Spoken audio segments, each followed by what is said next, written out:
Fear is the most destructive of emotions.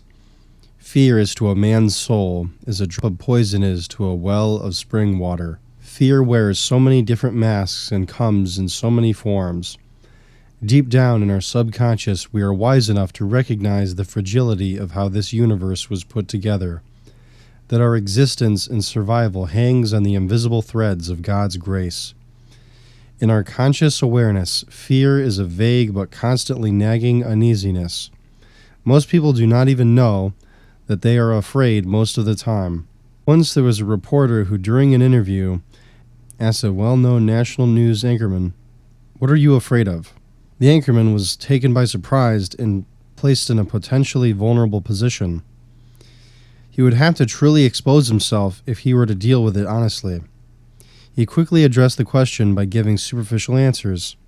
"I am afraid of natural events such as earthquakes and floods." The reporter asked him if there was anything else, and he said no.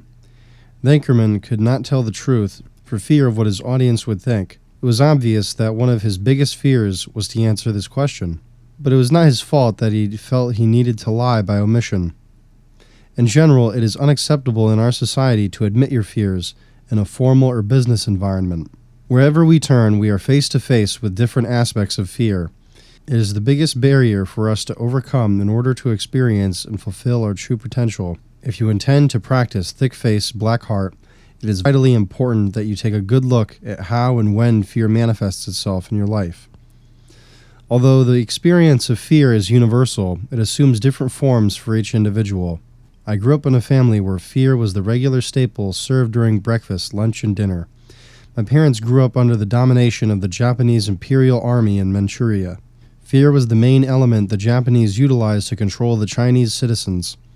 After the Japanese defeat at the end of World War II, my family then had to live through the devastating experience of the collapse of the Chinese government and their monetary system. In addition, as large landholders, they had to cope with the threat of the new communist policy to eradicate quote-unquote evil landlords from the face of the earth. Forced to leave China, my parents' fears were worsened by the hopelessness of living as refugees in Taiwan with 3 young children to care for. Fear was a permanent resident in our household. The air was so thick with fear that even when we were not afraid, we were afraid. I remember a couple of years ago when I was lying in bed, out of nowhere, a tremendous feeling of fear hit me. I had never before experienced such potency of feeling. Though I could think of no reason to be fearful, I was so afraid that I got sick to my stomach. Suddenly I realized the fear I felt was the fear for my parents. Fear of the unpredictability of the fragile, material world in which they had lived. I had swallowed their fear just by being in their environment, and in that moment had recreated it in its full intensity. All my life, I have watched how fear works. I contemplate the mystery within the fear. Fear does not have to be a negative entity. The usefulness of fear. The hat is good. The shoes are good. However, if you put the hat on your feet and the shoes on your head, then both become useless. The emotion of fear is not bad, as everything under heaven has its purpose. If we understand the purpose of fear, we may use the emotion of fear to benefit our life rather than empower it to hasten our self-destruction. Fear does not have to be destructive. If we learn to respect fear and channel the emotion of fear for a higher purpose, it will benefit us. Just think, if you never experience any fear, it is probably because you are living your life too safely, beneath your capacity in avoiding challenges. Such a life can be summed up in one word: nothing. An ancient wise man once said, "I would rather have fear and worry than nothing."